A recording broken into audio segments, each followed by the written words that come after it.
দাঁড়াও মিনাস, দাঁড়াও দাঁড়াও, কী করতেছো? চেট কাটতেছো এখানে। এই যে এটা 22, তাই না? এটা 22 হইলে এখান থেকে তুমি কতটুকু দূরে নিছো এটা? এই যে এত এত 22 থেকে যে এত দূরে রাইখা চেট করতেছো, এখানে তো এই যে যখন তুমি চেট কাটবা তখন তো এখানে কী হবে, যখন তুমি চেট কাটবে প্রেশার হবে, এখানে তোমার পাইপ ব্যান্ড হয়ে যাবে সম্ভাবনা আছে, ঠিক আছে?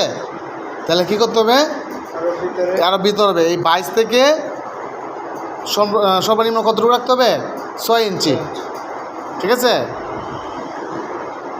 6 ইঞ্চি। তারপরে আমার 6 ইঞ্চি রেখে তারপরে আমার চেট কাটতে হবে, তাহলে আমার পাইপে প্রেশার পড়বে না। মনে থাকবে? আর ভিতরে ঢুকাও, আর একটু, হ্যাঁ বাস এতটুকু রাইখে আমি থ্রেড করবো, তাহলে আমার কি হবে না, পাইপে প্রেশার পড়বে না। আর যদি আমি বাড়তি রাখি তাহলে পাইপে প্রেশার পড়ে পাইপ ব্যান্ড হয়ে যাওয়ার সম্ভাবনা আছে, ঠিক আছে? মনে থাকবে? ঠিক আছে।